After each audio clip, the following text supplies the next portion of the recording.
Hello everyone, how are you all doing? Philip here, also known as PS or PS Enough. Today I'm going to do a video on the games that I've been playing on August and September 2018.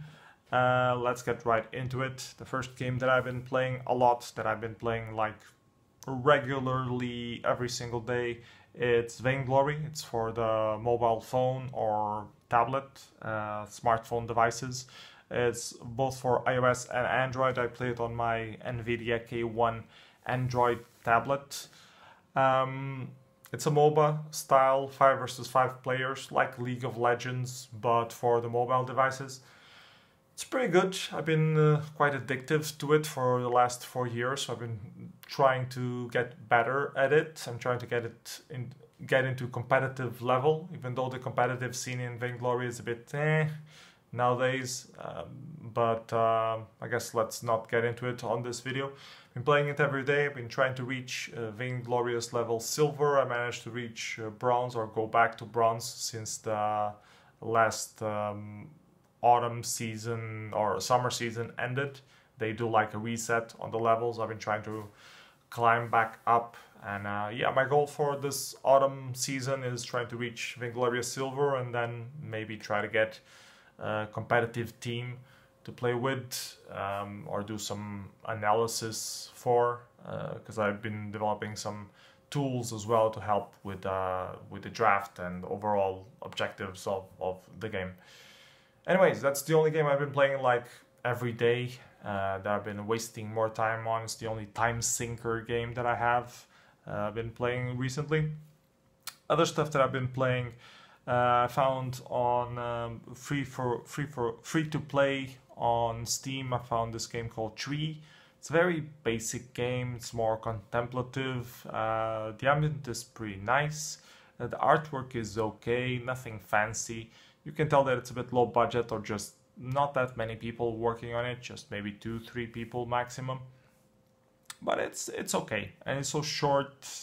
It's more for the story in it. The story is nothing overwhelming, but since it's free, I liked it. I was forced to recommend it. I could not recommend it, of course, but there was nothing wrong with it. I just didn't really get that much out of it, all things considered. But it's still worth playing if you like casual, simple games with nice ambient and a little story. It's okay. It's quite short. I think I finished it in like half an hour or something like that. So yeah, you can check it out. I'll put the link below on the description. What other games I've been checking out? I was on this rampage checking all the games made by this guy that made Excels. So I found other games from him. I found Soundshift, which is free on Steam as well nowadays. And basically you can put your own tracks there, and based on the tracks it creates like a shooter kind of thing, reminiscent of some previous arcade style games. It's interesting, but nothing overwhelmingly surprising. It works better if your music has a lot of beats, so it doesn't work very well in ambient stuff and stuff like that. But overall, it's an interesting idea, and I like the overall feel of it. I just didn't play it very much. Then I checked out another game of his called Square Cells. So it's similar in concept to Hex Cells, but more for squares, as the game implies. The rules are slightly different, so it's not exactly the same as Hex Cells. You have to relearn some things, but overall the feeling is the same. It's also made in Unity, like Hex Cells was, and it's pretty much puzzle logic game kind of thing, like Minesweeper, but with more logic elements inside it. I checked out also Sentinel from the same guy, and Sentinel was more of a, what's it called, not base defender, tower defense game, where you know that where the enemies are coming from on a certain path, and you know what type of enemies are. You have to place defenses there. So it came out when the tower defense genre was still a bit hype. Now it's no longer hype, so now it's no longer for sale. Now it's free to play. The game is quite short. You only have like 20 something levels, I think. But the main point of it is that it has a tight connection to the sound. And that's what really drove me. Like the way you select the towers or you power the towers is different from the standard tower defense.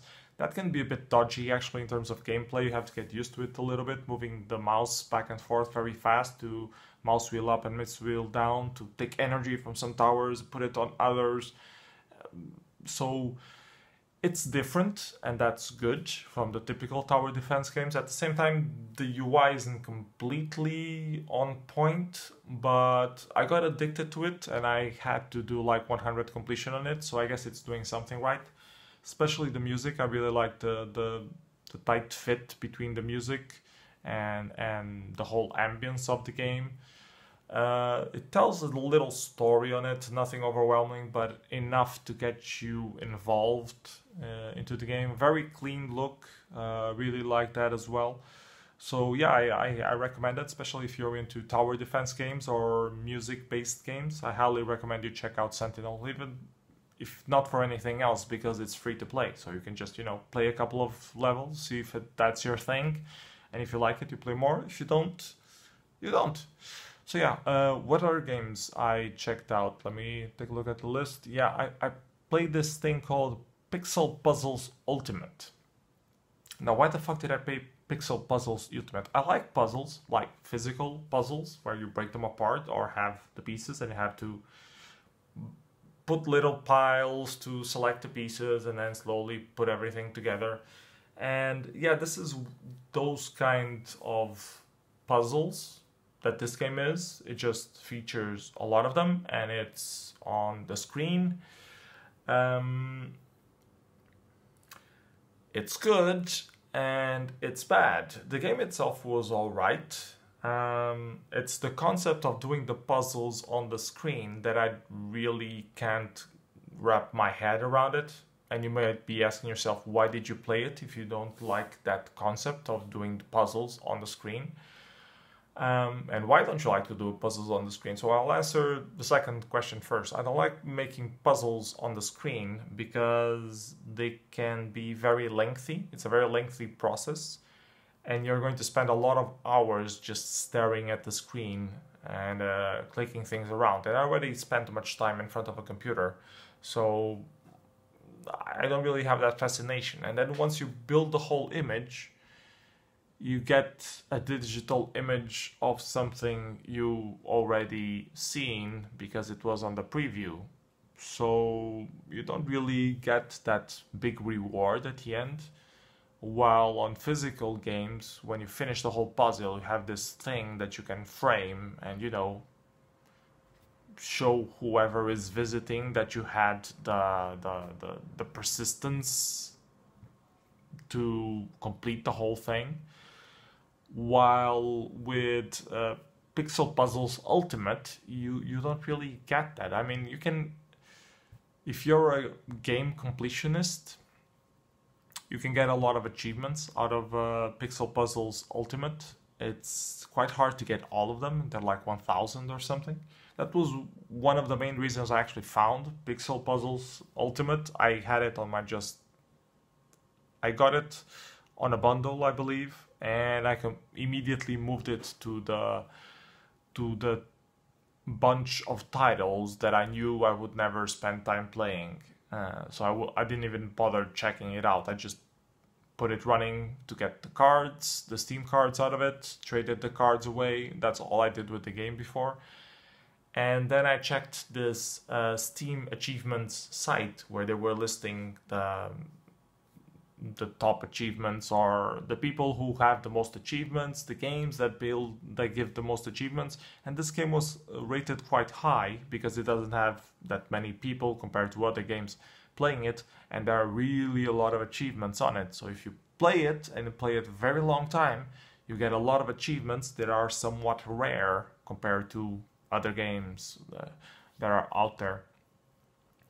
So considering the list of all the games that I had, this one was one of the highest achievement giving games, so I just felt curious on how hard is it to get an achievement on this game, so I just ran it just to check. I ended up doing like 2 puzzles on it, one larger one and one smaller one, just to see how much achievements I would get out of doing that. And I'm not a completionist. I do have some OCD to finish something that I like, but I know there's so many things out there that I don't focus on doing 100% on games. So I'm not really hunting after achievements. I'm not considering it. I was just curious. I wanted to check it out. So yeah, I mean, if you like doing puzzles, or if you want to get your kids doing puzzles and you don't want to afford them, or you don't have space in your room for it, I guess it's alright. You can have this game and play it. They have different settings of background, different settings of music. Can be relaxing, can be therapeutical. So nothing against it, but for me, I already do puzzles physically, and I already have too many of them lying around that haven't been hanged yet. You can actually see one of them right there on that black thing there that you see on the video here between the guitars. That's a puzzle that's just been there and not hanged on the wall yet. So the periodic table, by the way. So yeah, I kind of recommend it, kind of don't, whatever. Anyways, other games that I've been playing: Excel's Infinite, the last or the completion to the trio of Excel's games by that developer that I don't remember the name right now, so I won't try to be wrong pronouncing it. It's pretty good. It's similar to the previous Excels. Actually, the first few levels felt too much the same. Like there were no new rules being exposed, just more levels. Which was fine because I liked the formula of the game, but I was a bit disappointed that it wasn't any new content, just more levels. I mean, why didn't you just do a DLC for the previous games then, instead of making a whole new game? But whatever. Anyways, at the end, you also have an infinite number of levels, which are, I think, procedurally based. You can access them via seed number. It can be today's date, or it can be just a random seed number, and then you end up with this layout map of a puzzle that you can solve. And it's still logically solved, just like the previous Excel's games. You can use logic and rules of inclusion, exclusion of groups to figure out the whole thing without randomly guessing stuff. That's the beauty of the game, is that you can do everything by logic.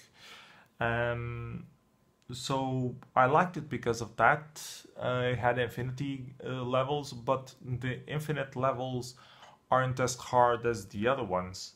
So I still got a bit sad that there are no more complex levels. Like, I really like the complex levels at the end of the Excel's Infinite. And I would like to actually try to make some levels myself. If there was a level editor, I would probably give a crack at that.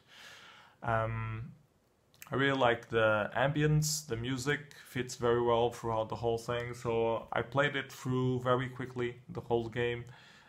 Played like 1-2 levels every night, finished it in a jiffy. You know, I'm doing a few more of the Infinity levels when I'm like uploading stuff that I can't play Vainglory because I'm using the bandwidth, so I play Excel's Infinite instead. Or when I'm just waiting for something to finish, I play one more level of Excel's Infinity because I can.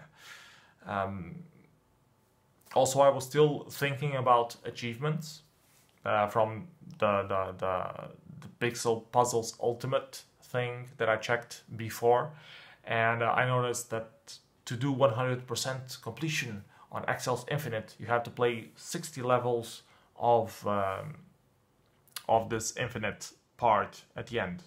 So I think once I reach those 60, I will probably stop, which is a bit contradictory to what I just said before, that I don't really care about completionism.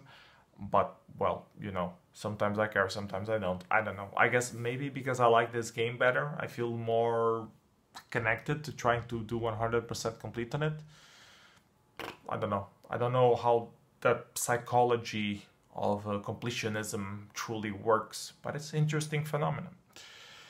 The last game that I've been playing, it's a free-to-play game as well. It's called Marie's Room. It's a story of two girls, pretty much, and it's an exploration game. So you just walk around in a 3D room.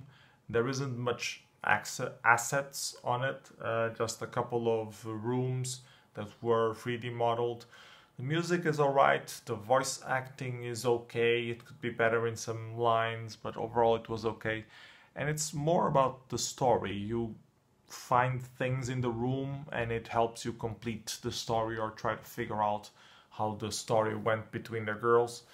And it's alright. It's a very short game. You can see that it's short budget or not that many people worked on it, but it's interesting enough, and since it's free to play, I'm forced to recommend it as well, especially for people who like casual exploration games or like storytelling.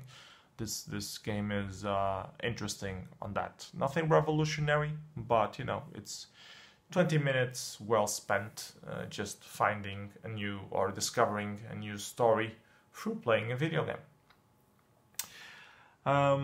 Going back to the achievements thing, Marie's Room also had a completionist thing that I could get in 100%, and I decided not to bother. I played it once and I decided, no, I don't care about the 100% complete. I'm just gonna uninstall it. So yeah, that's some psychological completionist food for thought right there for you guys. So yeah, those are the games that I've been playing on the last month and a half. Hope you guys enjoy, or that you got something out of this video, even if it's just curiosity to check out some of these games. If you have any similar games that you think I might be interested in, feel free to leave it on the comments below so that I can check it out. And yeah, see you next video. Bye bye everyone. Take care.